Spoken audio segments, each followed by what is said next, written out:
of love. Love is the pure creative force of the universe. In case you didn't know that. Love is the driving energy of the universe. You cannot escape love.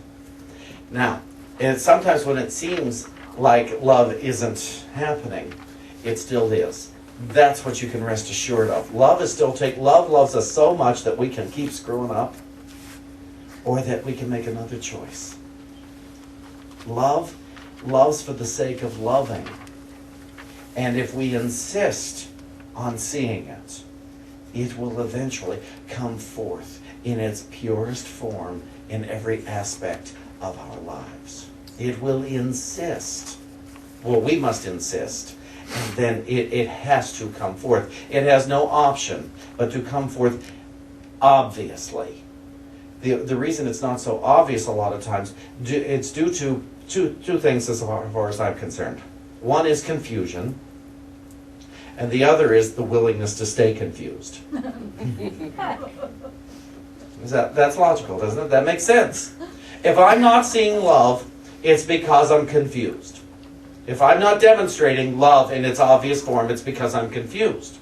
If I maintain that, it's because I'm willing to stay confused. But love is still the driving force of the universe, the driving force of life. We cannot escape love. We cannot avoid it. But love isn't always nice. You see, if love were nice, a few of my so-called enemies have been smoted down or smited down a while back. But see, there's another issue with that. If love were nice, I'd have been smoted down by a few people on several occasions. And so, love isn't nice. Love is love. Love is just what is. I've said this so many times. When I came into New Thought, when I started with 12-step healing and then came into New Thought, I heard so much that I considered promises. I was not promised evil. I was warned about evil, but I wasn't promised evil. I was promised love. I was promised that love is love. Thank goodness. So I didn't have to worry anymore. I didn't have to worry about what kind of a person I had been, what I had thought, what had been done to me, nor did I have to worry anymore about what I had done to others. I didn't have to worry about it. I might have a few apologies to go and make, but I didn't have to worry about it anymore. I no longer had to experience guilt. They didn't promise me that guilt was a requirement for peaceful existence. In fact, they told me that is part of my confusion. My thought that guilt is necessary. Guilt isn't necessary at all. In fact, it's quite a detriment. That guilt is my willingness to maintain confusion. Shame, humiliation, is my willingness to maintain confusion. Resentment is my willingness to maintain confusion.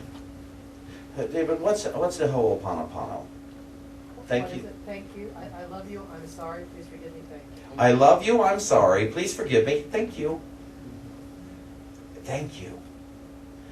Imagine if this Christmas season you made a list of everyone you needed to say thank you to. Everyone. Now, we're not talking about all the people who have been nice to you.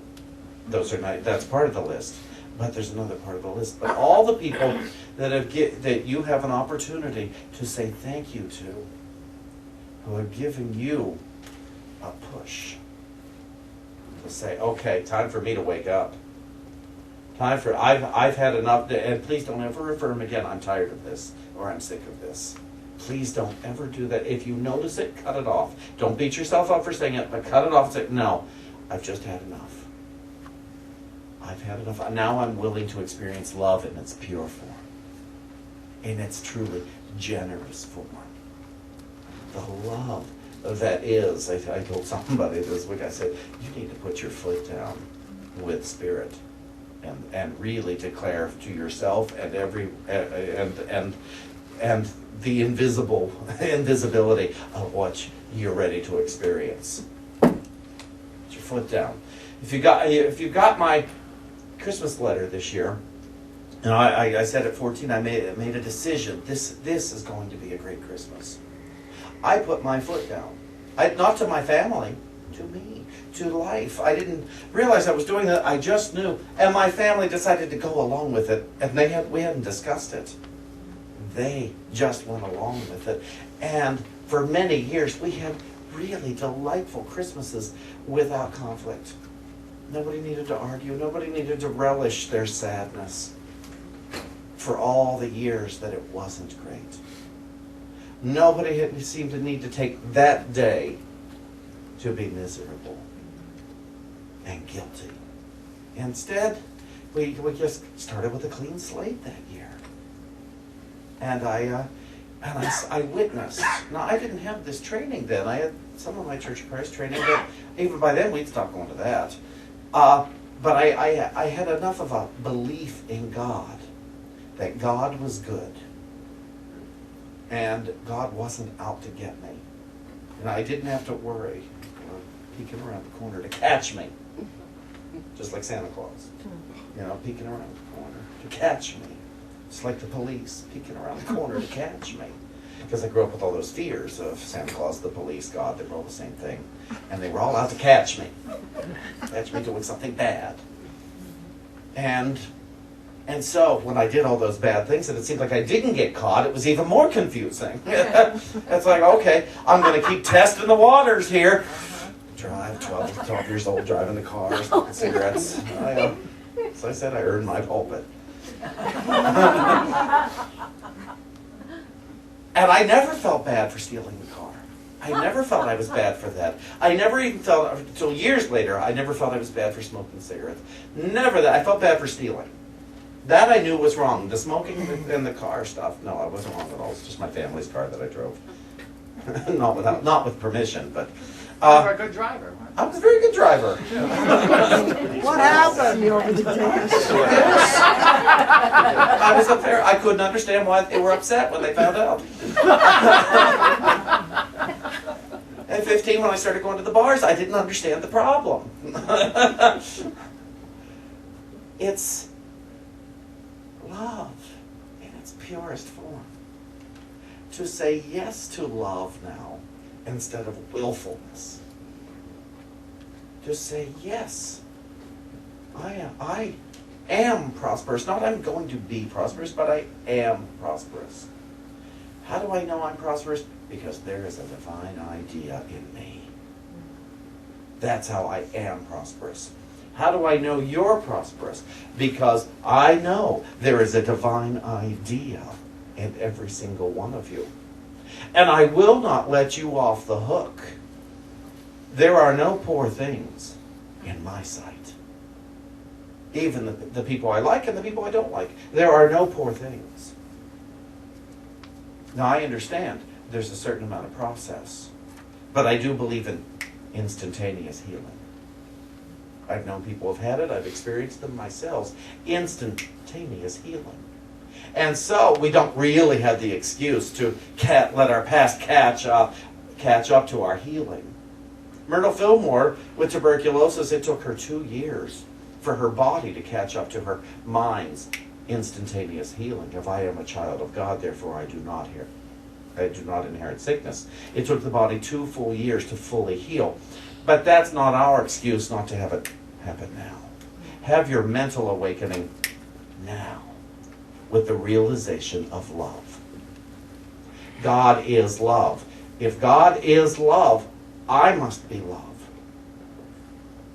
If God is love, then I must be love. It's the only logical conclusion to come to. Wouldn't you agree? And if you knew without a doubt that you were love, I'm willing to bet you'd make very different decisions. If you knew without a doubt that you were love, you would decide very differently at the grocery store. You would decide very differently when you're talking to your parents. You would decide very differently when you're talking to your children. You would decide very differently when you're talking to yourself. When you're talking to your bank account. When you're talking to me. When you're talking to anyone, when you're thinking about anything, you would decide very differently. If you knew, without a doubt, that you were love and could not be love. And so decide today, make the logical decision, I am love. I am love. And if I am love, I'm going to see love. I'm going to see love.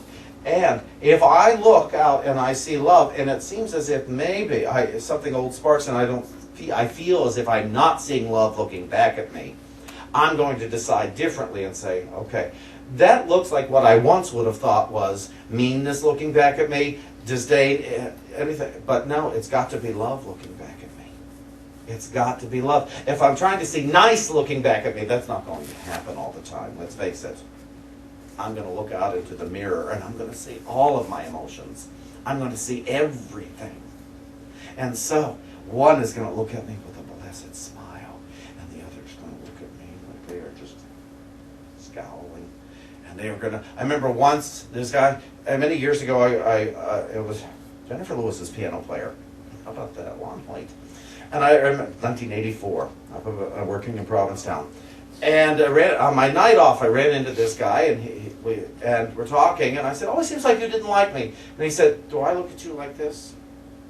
I said, "Yeah." He said, "It's because I have a hard time with the light in my eyes." I decided he didn't like me because of the look on his face. He didn't decide he didn't like me. We hung out that whole night, had the best time. But he had made no decisions about me.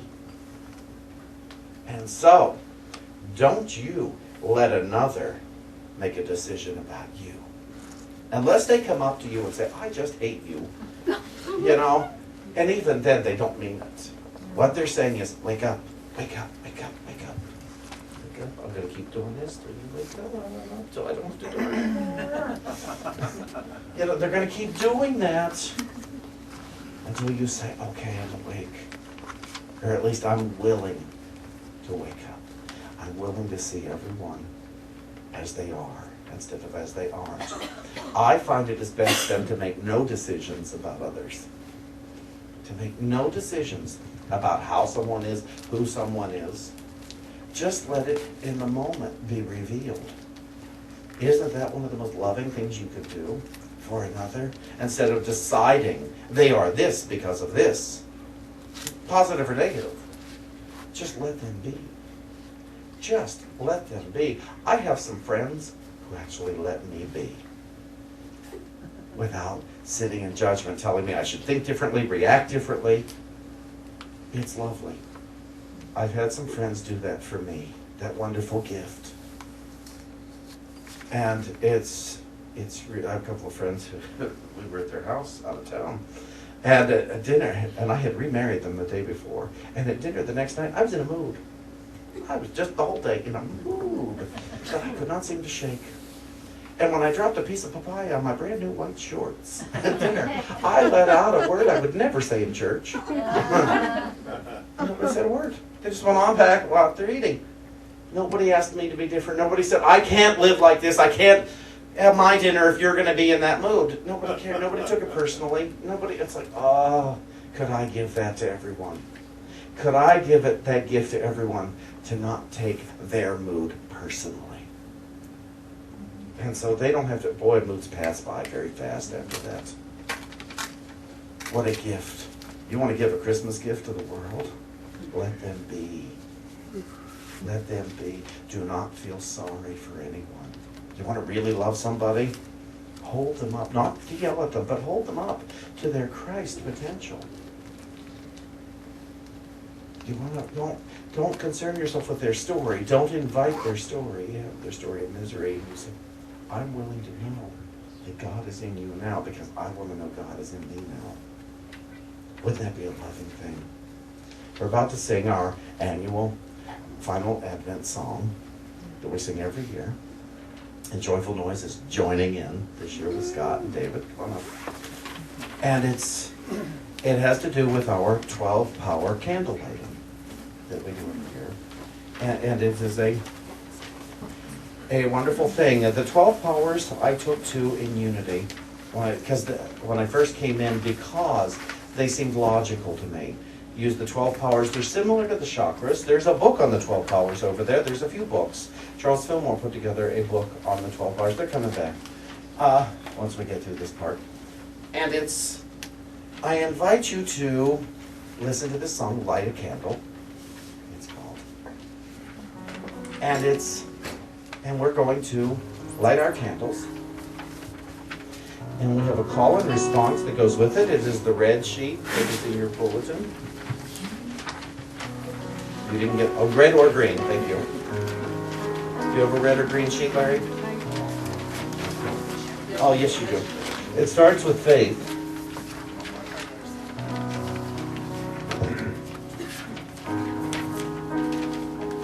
And faith says, faith is our power to know the truth before it becomes tangible to our senses. Faith is our power to say yes to God, yes to glowing health, yes to prosperity, yes to every blessing the universe has waiting for me. Did you say, or it says all? The faith that multiplied the fishes and the loaves is actively at work in me now. I say yes to the good, so I experience the good. Light a candle.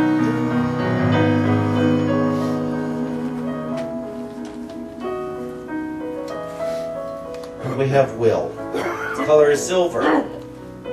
Location is in the forehead, the left side, or behind the left eye, and its disciple is Matthew. Will is the power of determination. I am determined to choose the unlimited good of God. God's will for us is to be happy, joyous, and free. I share God's will. Today I will to know I am good. I will to know my neighbor is good. I will to know as God is health, I am healthy. As God is wealth, I am wealthy. As God is, so I am. Light a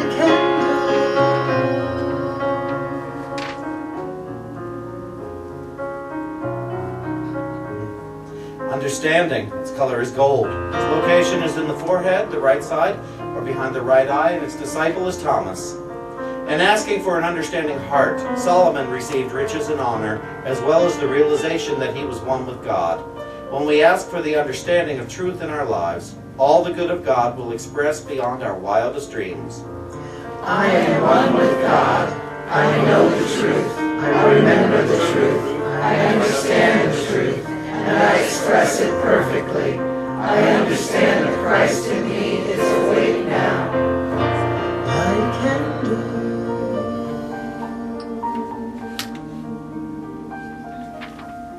Imagination. Its color is light blue. Location between the eyes. Its disciple is Bartholomew. Imagination is our power to shape and form our dream of good. It turns obstacles into opportunities. My dreams of unending good come from God. Thy will be done. Light a candle.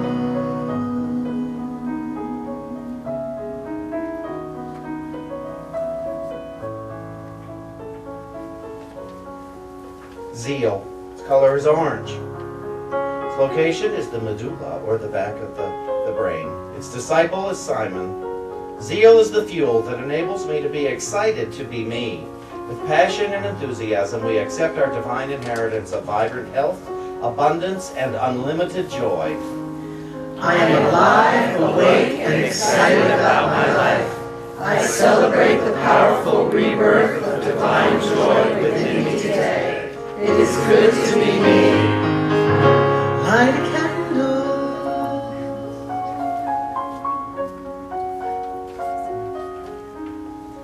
And power. Its color is purple. Location in the throat. Its disciple is Philip. The power of God surges through us when we are centered in the awareness of God. Affirming this truth with conviction releases this power to heal and bless our lives. I am open and receptive to the power of God bursting forth in my life. I am a powerful, light-filled, and beautiful child of God. Light a candle.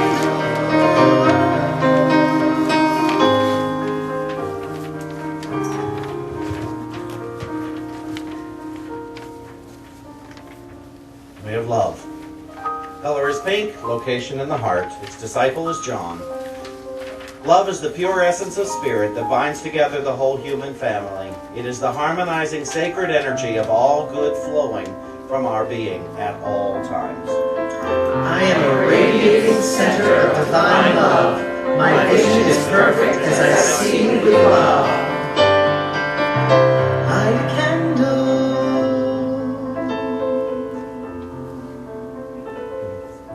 Order, or wisdom.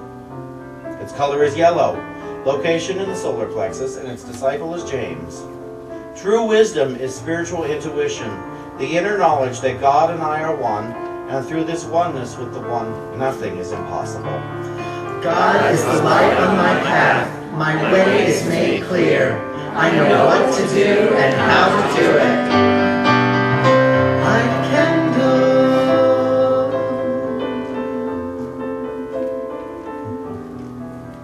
Order, its color is deep green. Location, the navel. Disciple, James of Alphaeus. Order is God's idea of divine intelligence and divine harmony in perfect balance. There is a perfect line from what I think to what I say to what I do. My life is in perfect order as I allow God to adjust and prosper my life in every way. Light a candle. Strength. Its color is light green. Location, lower back. Disciple is Andrew. Strength is the unfailing energy of God. It moves through us calmly and unimpeded by any condition outside of us. I am strong, whole, and well. God's power quiets and strengthens me. My mind and my heart are at peace regardless of situations, conditions, or circumstances. Light a candle.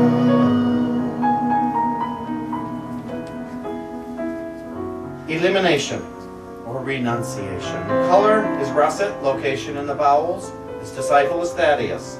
Elimination is our innate divine power to let go of old, worn-out thoughts and conditions so that new ideas of good may take root in consciousness. I let go and let the light of Christ fill my whole being with freedom, peace, and joy. Light a candle. And life, our 12th faculty.